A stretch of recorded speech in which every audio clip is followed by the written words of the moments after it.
નમસ્તે વિદ્યાર્થી મિત્રો. તો આજે આપણે ઇંગ્લિશ ગ્રામરની અંદર પિક્ચર ડિસ્ક્રિપ્શનના ટોપિકની ચર્ચા કરીશું. પિક્ચર ડિસ્ક્રિપ્શન એટલે શું? તો એને ગુજરાતીમાં કહેવાય ચિત્ર વર્ણન.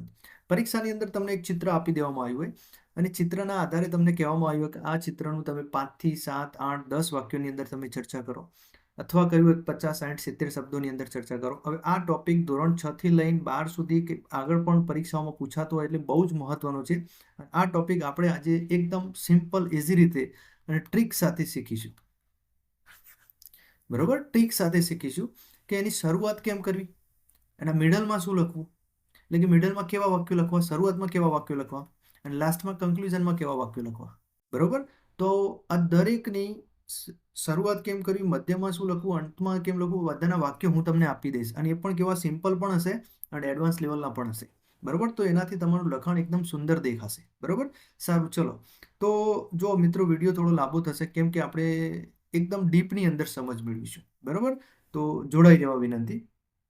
ચલો, હવે કેવા પરીક્ષામાં ચિત્રો પૂછાતા હોય, તો અહીંયા મેં ખાલી એક લિસ્ટ આપ્યું છે કે આવા આવા ચિત્રો પૂછાતા હોય. સ્કૂલનું હોઈ શકે, ગાર્ડનનું હોઈ શકે, ફેરનું હોઈ શકે, સીશોરનું હોઈ શકે, રિવર બેંક, બજાર કે પછી વિલેજનું. આવા ચિત્રો જનરલી પૂછાતા હોય છે. આ સિવાયના પણ ચિત્રો હોય તો એની અંદર પણ આ કામ લાગશે એવું નથી. આ ખાલી જસ્ટ હું તમને ખાલી કહું છું એમ. સારું, ચલો. તો હવે ચિત્રનું સ્ટાર્ટિંગ કેવી રીતે કરવું, ચિત્રનું સ્ટાર્ટિંગ કેવી રીતે કરવું, તો જો અહીંયા મેં તમને ઉપર આ 3 લાઈનો આપી છે. આ ત્રણમાંથી આ ત્રીજા નંબરની લાઈન છે ને, એ બધા ઉપયોગ કરતા હોય એટલે એનો ઉપયોગ તમે ન કરો તો સારું. કેમ? તો આ ચવાઈ ગયેલી લાઈન છે, બહુ બહુ ઉપયોગ થાય છે. This is picture of garden, this is picture of school, this is picture of classroom. આનો બધી જગ્યાએ ઉપયોગ થતો હોય, બધા આનો ઉપયોગ કરે. તમે યુટ્યુબની અંદર વિડીયો જોશો ને, મેં તો જોયા જ, બધા આ જ ઉપયોગ કરે એમ, this is picture of, this is picture of. પણ હું માનું ત્યાં સુધી એનાથી જો થોડું આપણે અલગ કરીશું તો વધારે સારું લાગશે. In this picture I can C, જો ગાર્ડન હોય તો અહીંયા ગાર્ડન, સ્કૂલ હોય તો સ્કૂલ. અહીંયા જે ખાલી જગ્યા લખીને એની અંદર જે ચિત્ર હોય ને એનું નામ લખી દેવાનું. જો સ્કૂલનું ચિત્ર હોય in this picture I can see school. જો ક્લાસરૂમ હોય in this picture I can see a classroom. કોઈ મેળાનું ચિત્ર હોય in this picture I can see fair. બરોબર, તો તમે આનો પણ ઉપયોગ કરી શકો, આનો પણ ઉપયોગ કરી શકો. તો આ બંનેનો ઉપયોગ, બેમાંથી કોઈ એક જનો જ ઉપયોગ કરવાનો છે. તો બેમાંથી એક લાઈન આપણે તૈયાર કરી દેવાની, એટલે આ પહેલી લાઈન આપણી થઈ ગઈ ચિત્ર મતલબ ચિત્ર વર્ણનની. હવે એના પછીની બીજી લાઈનમાં શું લખવું, તો જો અહીંયા પહેલા 2 વાક્યો જોઈએ. આ 2 વાક્યો એકદમ ઇઝી છે, આ લોઅર લેવલે ઉપયોગ થાય. It is a beautiful and clean. It is a beautiful and clean, એકદમ સુંદર અને ક્લીન છે ચિત્ર. It is big and small, અહીંયા ખાલી જગ્યામાં ચિત્રનું નામ આવશે. હવે આ વાક્ય વધારે કેવા વપરાય, ક્લાસરૂમ જેવું નાનું ચિત્ર હોય ને એમાં વધારે ઉપયોગ થાય. It is a small classroom, it is a big classroom, આનો ઉપયોગ ત્યાં થાય. અહીંયા પણ તમે કરી શકો, it is beautiful and clean classroom અથવા પિક્ચર, તો આવું પણ તમે કહી શકો. બરોબર, પણ આ બંનેનો ઉપયોગ હું માનું ત્યાં સુધી ઓછો કરો તો વધારે સારું. પછી જોઈએ, અહીંયા જે નીચેના 3 છે ને, આનો ઉપયોગ કરો તો વધારે તમારું લખાણ વધારે સારું દેખાશે. It seems to be a nice place, તો આ પણ વધારે સારું લાગશે, થોડું અલગ લાગશે. એનાથી આગળ જોઈએ, જો તમને વધારે ફાવતું હોય અને તમે લખી શકતા હો, તૈયાર કરી શકતા હો, તો it looks like a sunny day. Sunny day એટલે એકદમ બ્રાઇટ ડે, એકદમ ક્લીન ડે. બરોબર, તો it looks like a sunny day, એકદમ ચોખ્ખો દિવસ છે. બીકોઝ, કારણ કે દેર આર નો અથવા few clouds in the sky. હવે અહીંયા સમજો, નો અને ફ્યુ, આ 2 શબ્દો વચ્ચે મેં ઓબ્લિક કર્યું. તો આપણે આવું આવું નથી લખવાનું, પણ બેમાંથી કોઈ એક શબ્દ જ લખવાનું છે. નો લખો અથવા ફ્યુ લખો. સમજો, તમારી સામે કોઈ આવું ચિત્ર હોય, ચિત્રની અંદર કોઈ જ વાદળું નથી, અંદર કોઈ જ ક્લાઉડ નથી, તો તમારે શેનો ઉપયોગ કરવાનો? નોનો ઉપયોગ કરવાનો, ફ્યુ લખવાનું નહીં. શું થશે વાક્ય? It looks like a sunny day because there are no clouds in the sky. આકાશમાં કોઈ વાદળું નથી એટલે આજે દિવસ એકદમ પ્રકાશિત છે. માની લો કે અહીંયા ચિત્રની અંદર એક વાદળું હોય અથવા 2 ક્લાઉડ હોય, તો તમે શું લખશો? It looks like a sunny day because there are a few clouds in the sky. ખબર પડી ગઈ? અહીંયા અ ફ્યુ લખશો ને તો વધારે સારું. અ ફ્યુ એટલે બહુ જ ઓછા એમ, બહુ જ ઓછા એમ, નહીં બધ. સારું, તો તમને ખ્યાલ આવી ગયો હશે. આ વાક્ય લખો તો વધારે તમને ફાયદો, મતલબ સારું દેખાય તમારું લખાણ. એનાથી આગળ છે it is a clear and bright day, મતલબ દિવસ એકદમ ક્લિયર, ચોખ્ખો અને બ્રાઇટ એટલે પ્રકાશિત છે. બરોબર. તો પાછળના 3 રહ્યા એનો ઉપયોગ કરો તો વધારે સારું છે. બરોબર. પણ ધ્યાન એ રાખવાનું કે અહીંયા જે છેલ્લા 2 લખ્યા આપણે, હવે માય ક્લાસરૂમનો પૂછાય તો એમાં આ ના લખાય, કેમ કે ત્યાં કોઈ વાદળું હોય જ નહીં. બરોબર. એટલે થોડું કોમન સેન્સ સમજવાનું કઈ જગ્યાએ કયું વાક્ય લેવું, એટલા તો માટે મેં તમને ઘણા બધા વાક્યો આપ્યા. કોઈ એક તો સેટ થઈ જ જશે. બરોબર. સારું. ચલો, તો તમને ખ્યાલ આવી ગયો હશે. આગળ જોઈએ. જો અહીંયા મેં એક ચિત્ર છે ગાર્ડનનું, એની શરૂઆત કરીને this picture I can C. જો ગાર્ડન છે તો તમે શું લખી નાખ્યું? ગાર્ડન. અહીંયા પછી it is a clear and bright day. તો આ તમારી શરૂઆત થઈ ગઈ. બરોબર. હવે ત્રીજી લાઈનમાંથી આગળ કેમ લખવું એની ચર્ચા કરીએ. હવે જો અહીંયા કેટલાક મેં અહીંયા ફ્રેસીસ લખ્યા છે, તો એને ખાલી સમજી લઈએ. આ બધાનો આપણે ઉપયોગ કરવાનો, પાછળ વાક્યો કેવી રીતના લખીએ છીએ એની અંદર આનો ઉપયોગ થશે. બરોબર. સારું. ચલો તો હવે જો અહીંયા મેં કેટલાક તમારી સામે ફ્રેસીસ લખ્યા છે. હવે આનો ઉપયોગ આપણે આગળ જ્યારે વાક્યો બનાવશું એની અંદર શણગાર તરીકે થશે. બરોબર. તો આ કેવી રીતના શણગાર આપણે સજીશું એ આપણે પાછળ વાક્યો જોઈશું ત્યારે તમને ખબર પડી જશે. હાલ ખાલી આનું ગુજરાતી શું થાય એ ખાલી સમજી લો, દરેકનો મતલબ શું થાય.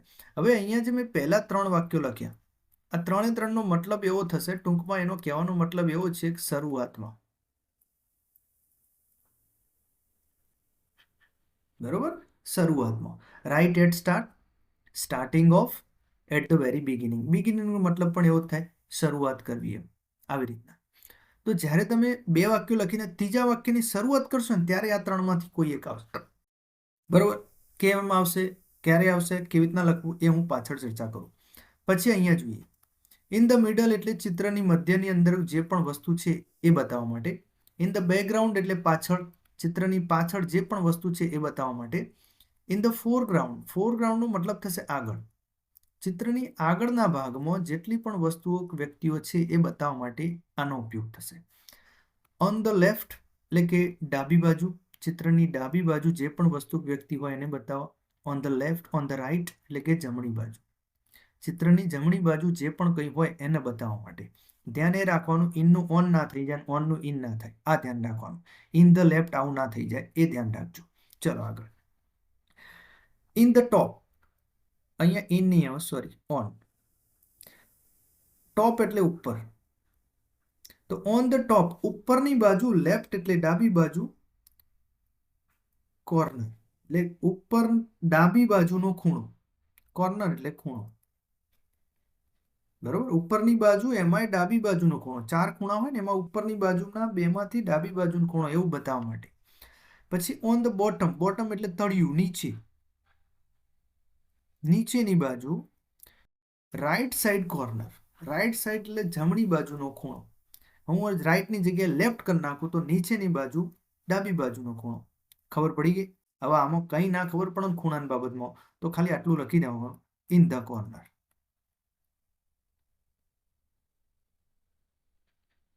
ઇન ધ કોર્નર એટલે ખૂણામાં. તમારો કહેવાનો મતલબ આવો જ થશે. બરોબર.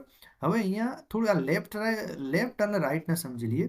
જો લેફ્ટ બાજુ એ કઈ બાજુ ગણવી, રાઈટ બાજુ કઈ બાજુ ગણવી, તો સમજો.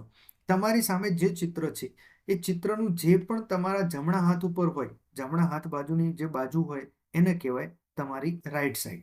અને જે પણ વસ્તુ તમારા ડાબા હાથ, તમારી સામે જે ડાબા હાથ ઉપર હશે ને એ તમારું લેફ્ટ સાઈડ. આમ ફરીને પછી આમ પાછળ ફરીને જોવાનું એવું બધું ના વિચારતા. બરોબર. ચલો, ખ્યાલ આવી ગયો અહીંયા. સારું. તો આ બધા ફ્રેઝીસનો ઉપયોગ થશે, પાછળ આપણે વાક્યમાં સમજીશું એક્ઝામ્પલથી, એટલે તમને ખ્યાલ આવી જશે. જુઓ અહીંયા સાઈડની અંદર મેં કેટલાક પ્રેપોઝિશન લખ્યા છે, એનો પણ આપણે ઉપયોગ કરીશું. તો જો દરેકનું ગુજરાતી આપણને ખ્યાલ હોવો જોઈએ. નિયર મતલબ નજીક થાય. માની લો કે ચિત્રની અંદર કોઈ બાળક, ક્લાસરૂમનું ચિત્ર હોય અને બાળક વિન્ડોની નજીક બેઠું હોય તો તમે શું કહેશો? Child is sitting near window. એવી જ રીતે અંડર, અંડર એટલે શું થાય? નીચે. તો અંડરનો ઉપયોગ કેવી રીતના કરશો? કે માની લો કોઈ બાળક પ્લેગ્રાઉન્ડનું ચિત્ર હોય અને ઝાડના નીચે રમતું હોય તો તમે શું કહેશો? Boy is playing under A tree. તો અંડર ધ ટ્રી. ઇન એટલે માં અંદર, માં અંદર. બિટવીન એટલે વચ્ચે, વચ્ચે પણ કેવું? બેની વચ્ચે, બેની વચ્ચે. બે વ્યક્તિ કે વસ્તુની વચ્ચે જ્યારે વાત થતી હોય ત્યારે બિટવીનનો ઉપયોગ થશે. એબોવ મતલબ ઉપર થશે, બરોબર?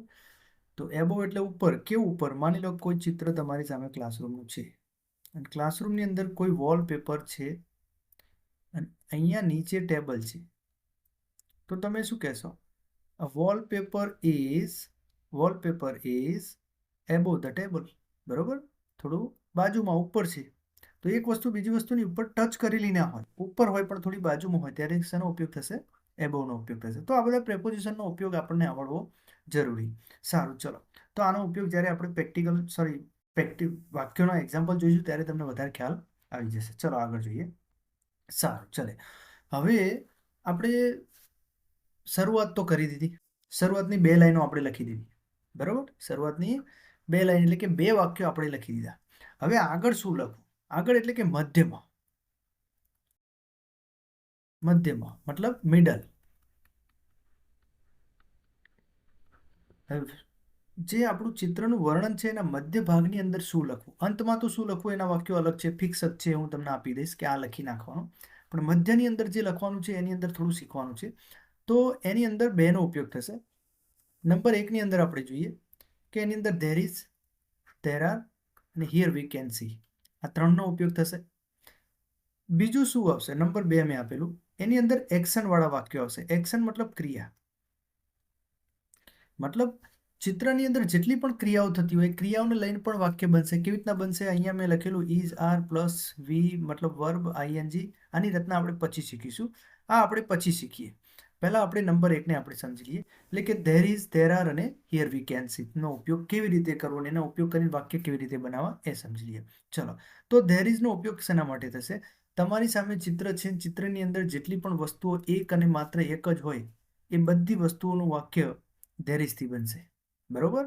મતલબ જે વસ્તુઓ કે વ્યક્તિઓ એક જ હોય, ચિત્રની અંદર રહેલી જેટલી પણ વ્યક્તિક વસ્તુ એક જ હોય એનું વાક્ય ધેર ઇઝથી બનશે.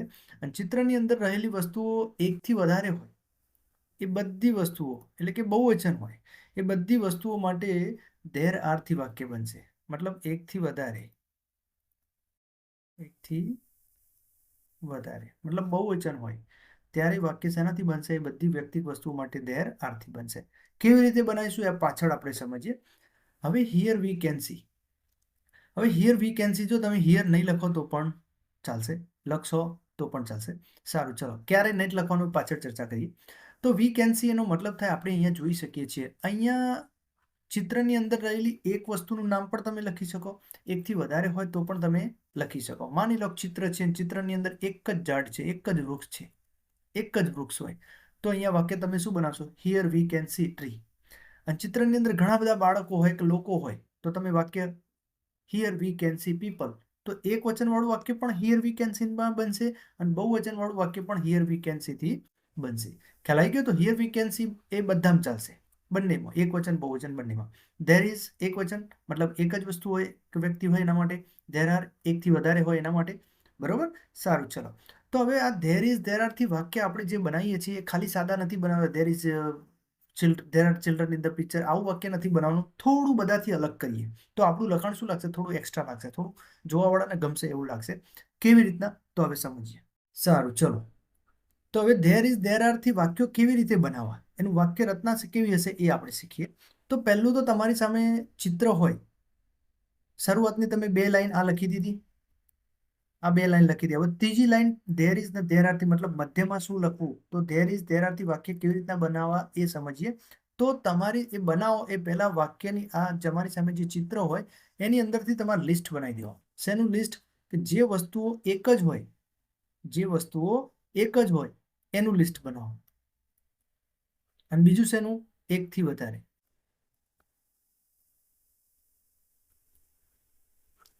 હવે એક જ અને એકથી વધારે એટલું શું? એક જ એટલે ધેર ઇઝ, ધેર ઇઝ, અને એકથી વધારે એટલે ધેર આર. ખબર પડી ગઈ તમને? ચલો, હવે એક જ હોય એવી વસ્તુ તમે જુઓ તો અહીંયા તમને ટ્રી દેખાશે, તો અહીંયા હું લખીશ ટ્રી. પછી બીજું શું છે ચિત્રમાં એક જ? તો અહીંયા જો સ્વિમિંગ પુલ, તો અહીંયા તમે લખશો સ્વિમિંગ પુલ. થઈ ગયું. આપણે બે જ લેવાના. ધેર ઇઝ ના બે લો, ધેર આર ના બે લો. ચલો, હવે એકથી વધારે એટલે કે ધેર આર ના બે વાક્ય લો, સોરી બે વસ્તુ વ્યક્તિ લો. તો જો અહીંયા ધેર આરમાં તો પહેલી જ વસ્તુ તમને ખબર પડી જશે કે અહીંયા બાળકો વધારે. કોઈ બી ચિત્ર લઈ લો, અંદર બાળકો અથવા લોકો તો હોય જ, એટલે ધેર આરમાં એક વાક્ય પહેલું એનું એ જ બનશે. બીજી વસ્તુ શું વધારે? તો જો અહીંયા એક આ સ્લાઇડ અને અહીંયા એક આ સ્લાઇડ, તો અહીંયા લખાશે સ્લાઇડ. બરોબર. ચલો, લિસ્ટ બનાવી દીધું. મતલબ ધેર ઇઝ વાળી વ્યક્તિક વસ્તુઓ અને ધેર આર વાળી વ્યક્તિક વસ્તુઓ તમે અલગ કરી દીધી. હવે જુઓ વાક્ય કેવી રીતના બનશે. પહેલું વાક્ય હંમેશા ધેર આરથી બનાવો, અને એ પણ સજીવનું જ બનાવો, મતલબ બાળકો હોય કે અથવા લોકો હોય ને એનું જ બનાવો, અને હશે જ બધા ચિત્રમાં. સારું, ચલો અહીંયા જોઈએ. તો ચલો, તો પહેલું હું આ ચિલ્ડ્રનથી વાક્ય બનાવું. તો ચિલ્ડ્રન મતલબ ધેર આર થયા, એકથી વધારે હોય તો ધેર આરથી બનશે. તો ધેર આર, અહીંયા જે ખાલી જગ્યા રહી ને એમાં ખાલી જે તમે અલગ કરીને લિસ્ટ બનાવી ને એમાં એકથી વધારે ચિલ્ડ્રન હતું, તો અહીંયા લખી દેવાનું ખાલી ચિલ્ડ્રન ઇન ધ પિક્ચર. હવે અહીંયા તમે પિક્ચર એ લખી શકો અને ગાર્ડન એ લખી શકો. ઇન ધ ગાર્ડન લખવું હોય તો પણ તમે લખી શકો. તો વાક્ય શું બન્યું? There are children in the picture. બસ આ જ સ્ટ્રક્ચર છે. હવે આ વાક્ય કેવું બન્યું? એકદમ સાદું બન્યું.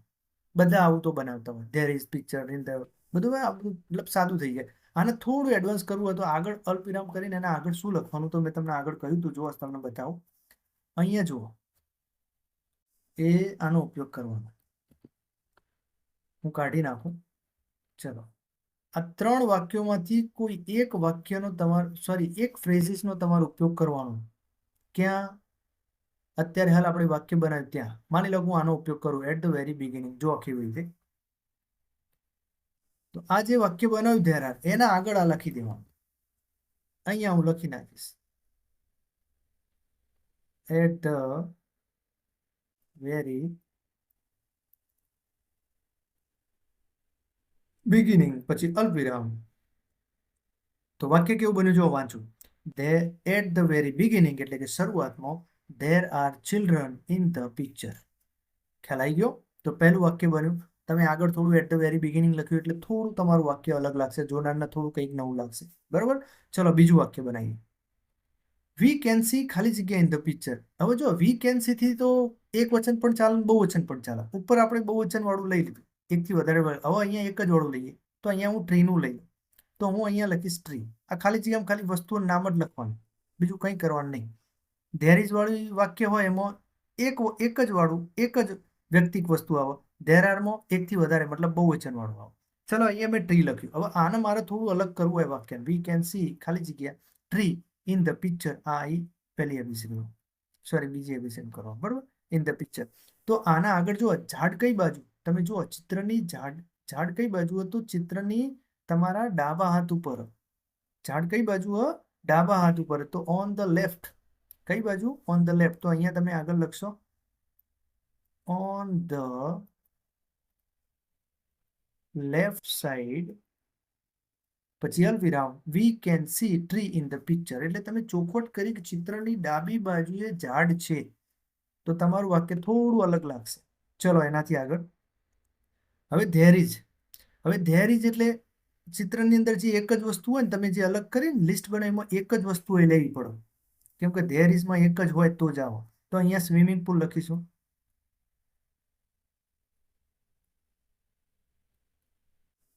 Swimming pool. તો there is swimming pool in the picture. હવે આખો દાડ અહીંયા પિક્ચર પિક્ચર નહીં લખવાનું. શું લખવાનું? In the garden. એકવાર ઇન ધ પિક્ચર લખો, ઇન ધ ગાર્ડન લખો, થોડું ફરતું રાખવાનું. ચલો, હવે મારે અહીંયા અલગ કરવું છે, થોડું આગળ પાછળ લખવું છે, તો શેનો ઉપયોગ કરી? જો સ્વિમિંગ પુલ ક્યાં છે? ચિત્રની વચ્ચોવચ્ચ, મતલબ મિડલમાં છે. મિડલમાં હોય તો તમે આમાંથી શેનો ઉપયોગ કરશો? In the middle. જો અહીંયા લખેલું ઇન ધ મિડલ. બરોબર. તો ઇન ધ મિડલનો ઉપયોગ કરો. હવે ઇન ધ મિડલ આગળ લખો તો પણ ચાલશે. પાછળ લખો તો પણ ચાલશે. આગળ લખશો તો કેવું બનશે? આવું બનશે, ઇન ધ મિડલ. હવે અહીંયા મારે જગ્યા ઓછી છે ને એટલે આવી રીતે લખાય, બરોબર. In the middle there is swimming pool in the picture. આ પણ વાક્ય બનશે. માની લો કે મારે આગળ નથી લખવાનું, પાછળ લખવું, તો શું બનશે? There is swimming pool in the middle. અહીંયા ખાલી પિક્ચર નહીં લખવાનું, શું લખી દેવાનું? Middle of picture. બરોબર. There is swimming pool in the middle of picture. તો ચિત્રની મધ્યમાં એક સ્વિમિંગ પુલ છે. ચલો, ખ્યાલ આવી ગયો. ચલો હજી આગળ. હવે એક આ સ્લાઇડ્સનું રહ્યું. સ્લાઇડ્સ મતલબ બહુવચન, તો ધેર આર થી બનશે. તો અહીંયા ધેર આર, અહીંયા લખાશે સ્લાઇડ્સ ઇન ધ પિક્ચર. હવે જો સ્લાઇડ્સમાં તમે આવું કંઈ in the on the left side, on the right side, આવું તમે નહીં લખી શકો. કેમ? તો એક સ્લાઇડ અહીંયા અને એક સ્લાઇડ આ બાજુ. તો તમે એવું નહીં લખી શકો. કદાચ લખો તમે અહીંયા એમ લખી શકો, two slides. There are two slides in the garden અથવા ઇન ધ પિક્ચર. તો હું માનું છું આજ સુધી તમને ખ્યાલ આવી ગયો હશે ધેર ઇઝ અને ધેર આરથી વાક્યનો ઉપયોગ કેવી રીતે કરવો, અને એની અંદર આ બધા ફ્રેઝીસનો ઉપયોગ કેવી રીતે કરવો એ પણ આપણે સમજી લીધું. સારું, ચલો અહીંયા એક હું તમને બીજી વસ્તુ કહું. સારું, હવે અહીંયા ચલો એક ક્રિયામાં લઈ લઈએ આપણે. ચલો અહીં સુધી ક્લિયર, ખ્યાલ આવી ગયો. હવે આગળ અહીંયા મેં તમને ઉપરનું તો સમજાવી દીધું, ઉપરનું આપણે સમજી લીધું કે આ ત્રણનો ઉપયોગ કેવી રીતે કરવો, એની અંદર આ બધા ફ્રેઝીસનો ઉપયોગ કેવી રીતે કરવો એ પણ આપણે સમજી લીધું. હવે નીચે નંબર 2, એક્શન. એક્શન એટલે શું થશે? ક્રિયા. તો ચિત્રની અંદર ઘણી બધી ક્રિયાઓ થતી હોય, એ ક્રિયાઓનો ઉપયોગ આપણે વાક્યની અંદર કેવી રીતે કરવો એ આપણે સમજી લઈએ. તો ક્રિયાઓ કેવી હોય, એનો વાક્યમાં ઉપયોગ કેવી રીતે કરવો, વાક્ય કેવી રીતે બનાવવું એ સમજી લઈએ.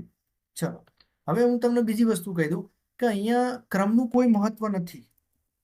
અહીંયા કોઈને માની લો કે ધેર ઇઝ ધેર આરથી તમે વાક્ય બનાવતા હોય અથવા કોઈ ક્રિયાનું બનાવતા હોય તો ક્રમનું કોઈ મહત્વ નથી. કોઈને માની લો બાળકો પહેલા દેખાય તો પહેલા લખશે, કોઈને માની લો કે સ્વિમિંગ પુલ પહેલું દેખાય તો સ્વિમિંગ પુલ પહેલું લખી શકો. તો ક્રમનું કોઈ મહત્વ નથી. સારું, ચલો હવે આગળ ક્રિયાવાળું વાક્ય તમે કેવી રીતે બનાવશો? તો ક્રિયાવાળું વાક્ય હંમેશા ચાલુ વર્તમાન કાળમાં જ લખાય. બરોબર. કયા કાળમાં લખાશે? ચાલુ વર્તમાન કાળ, એટલે સિમ્પલ પ્રેઝન્ટ કન્ટિન્યુઅસ ટેન્સ. બરોબર, પ્રેઝન્ટ પ્રોગ્રેસિવ ટેન્સની અંદર જ આનું વાક્ય બનશે. કયા સ્ટ્રક્ચરના આધારે? તો આ રચનાના આધારે, આ સ્ટ્રક્ચરના આધારે તમારું વાક્ય બનાવવાનું. પહેલો કર્તા લખવાનું, પછી ઈજ અથવા આરમાં બેમાંથી એક લખાશે. એમ તો અહીંયા આવશે જ નહીં. પછી જે ક્રિયા હોય એ લઈ લેવાની અને એ ક્રિયાને તમારે લગાવી દેવાનું આઈએનજી. પછી અન્ય શબ્દો. અન્ય શબ્દો મતલબ ઇન ધ પિક્ચર એવી રીતના, અથવા જો પણ ક્રિયાને લગતું હોય. ચલો હવે અહીંયા મેં કેટલીક ક્રિયાઓ લખેલી. અહીંયા જો આ બધી ક્રિયાઓ, આમાંથી કોઈ એક ક્રિયા હોય અથવા આનાથી અલગ પણ હોય. બરોબર, પણ ખાલી જસ્ટ એક્ઝામ્પલ માટે જે વધારે હોય ક્રિયાઓ મેં એવી અહીંયા લખી. એમાં ખાસ જે મેં કલર અલગ કર્યો, વાદળી કલર કર્યો, તો એ ક્રિયાઓ તમને વધારે પડતી જોવા મળશે. બરોબર, તો આ તમારે એક નજર કરી લેવી, એને તૈયાર કરી દેવી. એના સ્પેલિંગ આપણને ખાસ આવડવા જરૂરી. હવે આનો ઉપયોગ કરવું હોય ત્યારે શું કરવું? ચલો માની લો તમારી સામે આવું ચિત્ર છે. આપણે એકના એક જ ચિત્ર લઈશું. તો અહીંયા જો મેં 3 સર્કલ કર્યા, તમને દેખાતા હશે. તો તમારે પહેલા તો ક્રિયાઓ અલગ કરવાની. શું કરવાનું? ક્રિયાઓ અલગ કરવાની. અલગ મતલબ તમારે એક લિસ્ટ બનાવવાનું, લખી નાખવાની કઈ કઈ ક્રિયાઓ છે. બધી નહીં લેવાની, પણ આપણે 3 એક લઈ લેવાની, વધારે નહીં લેવાની. ચલો અહીંયા જોઈએ પહેલું. તો અહીંયા જો એક છોકરો ને એક છોકરી શું કરી રહ્યા? સ્કીપિંગ.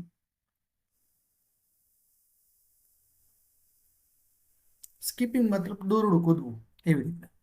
પછી અહીંયા જો બીજું સર્કલ, તો આની અંદર જુઓ સ્વિમિંગ. એક છોકરો ને એક છોકરી નહીં રહ્યા, તો અહીંયા સ્વિમિંગ. અને ત્રીજી ક્રિયા અહીંયા જુઓ, અહીંયા 3 બાળકો ફૂટબોલ રમી રહ્યા છે, તો અહીંયા લખશો તમે પ્લેઇંગ. રમવાની ક્રિયા થાય. તો 3 ક્રિયાઓ તમારી થઈ ગઈ. હવે આ ક્રિયા ઉપરથી વાક્ય કેવી રીતે બનાવું? માની લો હું પહેલું આ પ્લેઇંગ ઉપરથી વાક્ય બનાવું તો કેવું બનશે? તો તમે ક્રિયા નક્કી કરી દીધી. હવે આ પ્લેઇંગ કોણ કરે છે એ પહેલા વિચારવાનું. તો પ્લેઇંગ કોણ કરે? તો અહીંયા જોવાનું ચિત્રમાં 1, 2 અને 3, 3 બાળકો કરે છે. તો તમે અહીંયા પહેલું જે કરતું હોય એનું નામ લખવાનું. 3 children. થઈ ગયું? 3 children એનું નામ લખ્યું, મતલબ આ શું બની ગયું? તમારું કર્તા બની ગયું. કર્તા કોને કહેવાય? આ જે ક્રિયા હોય પ્લેઇંગની એ જે કરતું હોય એ તમારો કરતા, તો પહેલા એ લખી દીધું. પછી ઇઝ અને આર બેમાંથી એક આવશે. જો અહીંયા ક્રિયાનો કરનારો એક જ હોય તો ઇઝ લખાશે, ક્રિયાનો કરનારો એકથી વધારે હોય તો આર લખાશે. અહીંયા પ્લેઇંગની ક્રિયા કેટલા જણા કરે છે? એકથી વધારે 3 જણા કરે છે, તો શું આવશે? આર આવશે. તો તમે અહીંયા લખી દીધું આર. હવે જે ક્રિયા હોય એ લઈ લેવાનું અને એના આઈએનજી લગાવવાનું. એ તો આપણે અલગ કરી જ નાખ્યું હતું પ્લેઇંગ, તો અહીંયા તમે લખી નાખશો પ્લેઇંગ. અન્ય શબ્દો, અન્ય શબ્દો મતલબ the children are playing in the picture લખો તો પણ ચાલે, ઇન ધ પિક્ચર લખશો તો પણ ચાલશે. અથવા એમ ના લખવું હોય, જો આ ચિત્રની કઈ બાજુ છે?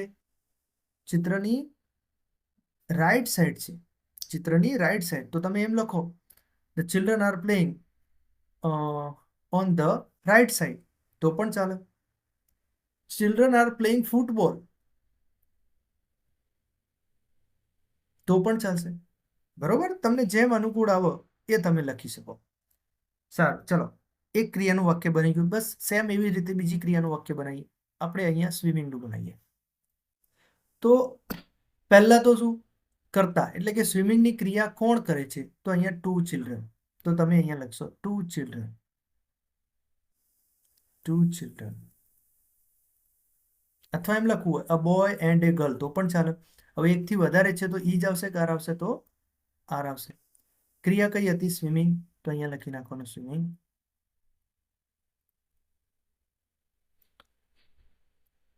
In the picture.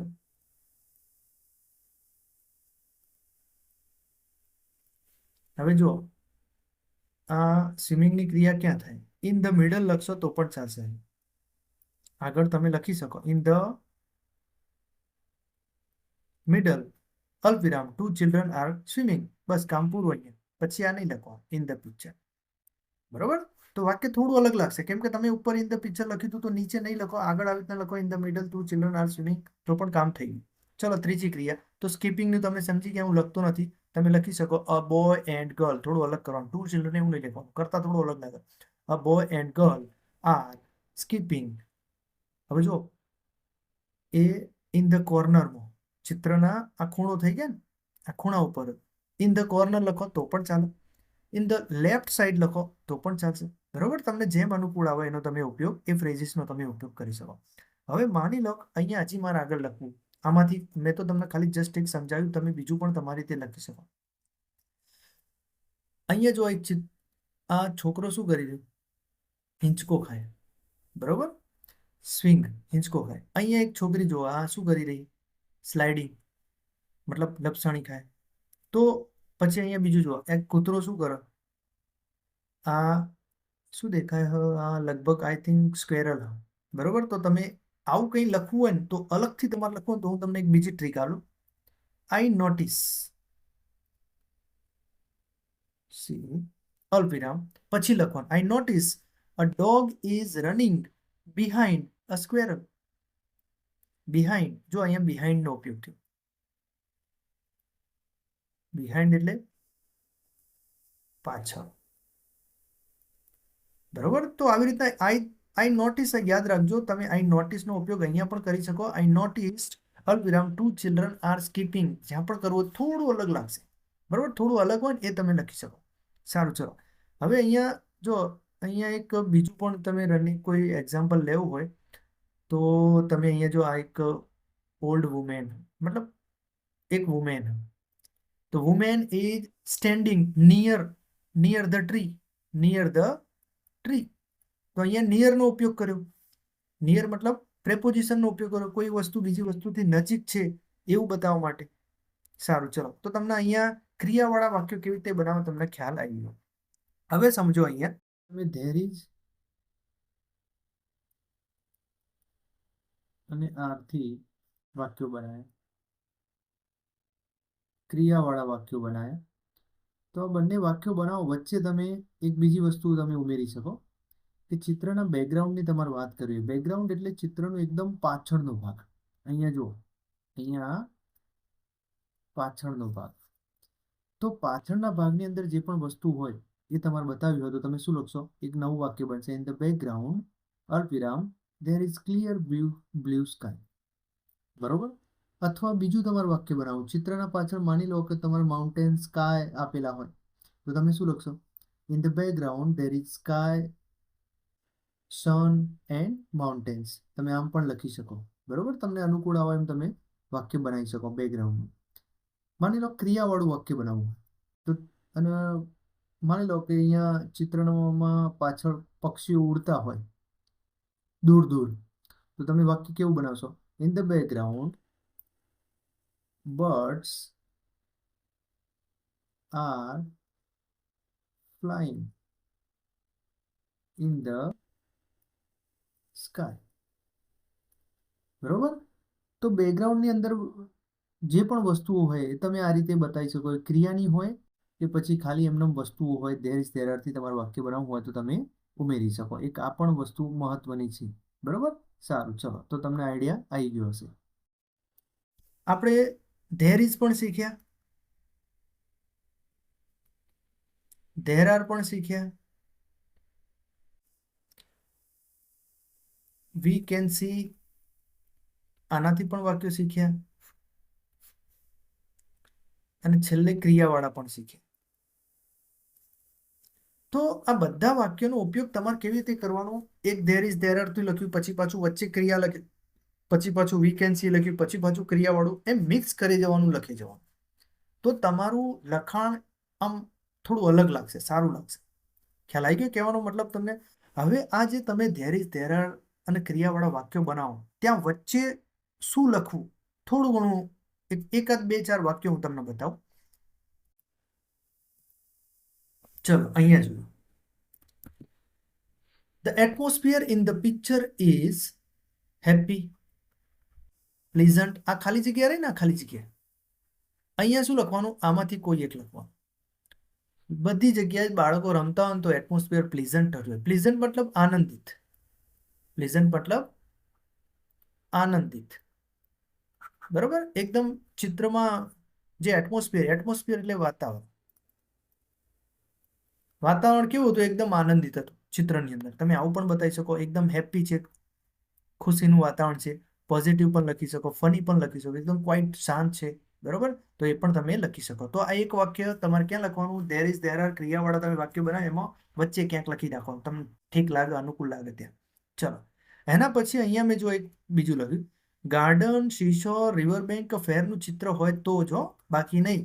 પછી ક્લાસરૂમનો હોય ના લખાય. ચલો, આઈ થિંક એટલે કે હું વિચારું છું કે ધ પીપલ ઓબ્લિક ચિલ્ડ્રન, મતલબ આ બેમાંથી કોઈ એક જ, બેમાંથી કોઈ એક જ, મતલબ મારા વાક્ય બનાવો. I think people in the picture are on holiday. Holiday એટલે રજા.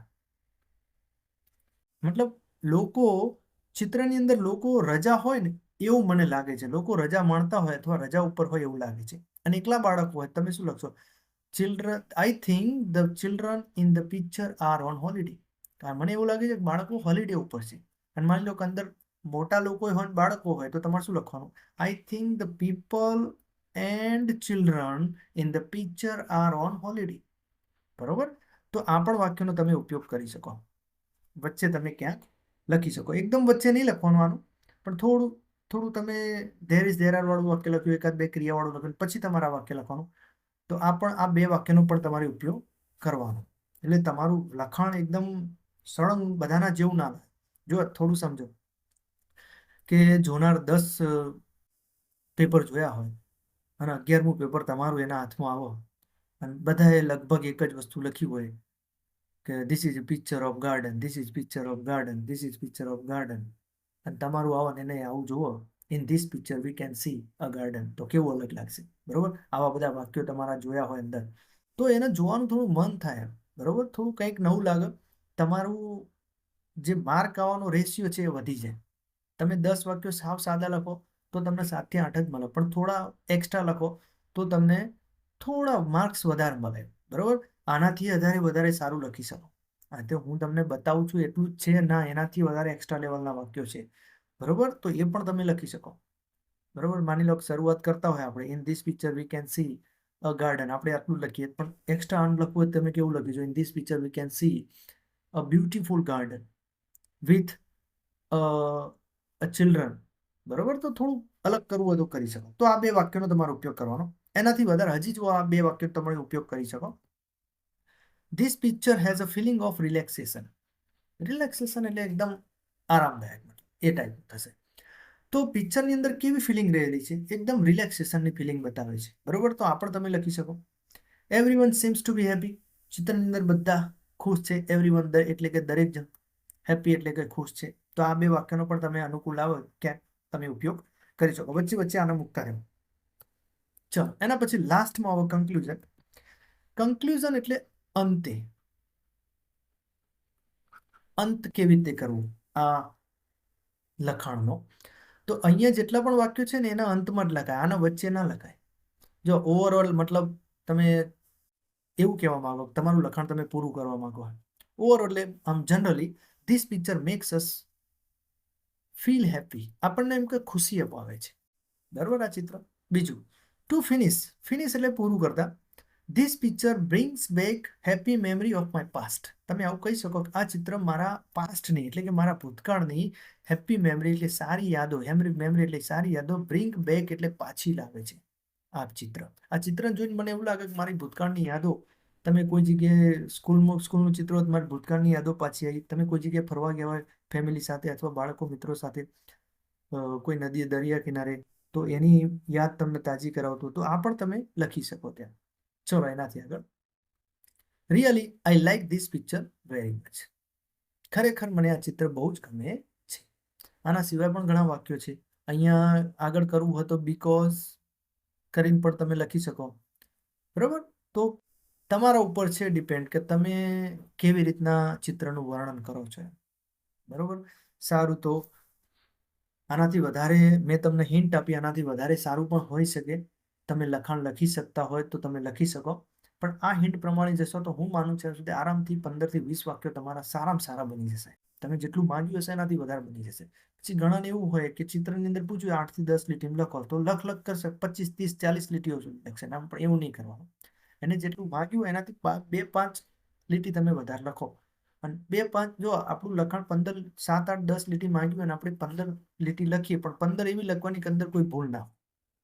ખ્યાલ આવ્યો? અંદર આપણી કોઈ ભૂલ ના હોવી જોઈએ, મતલબ ચેક ચાક ન થવું જોઈએ. વ્યવસ્થિત આપણા વાક્યો સારા આપણે 10 થી 15 લખી દે એટલે આપણું કામ થઈ ગયું. બરોબર, આશા રાખું કે આ વિડીયોની અંદર તમને ઘણો ફાયદો થયો હશે અને થશે. બરોબર, સારું. ચલો, તો જય હિન્દ, જય ભારત. અસ્તુ.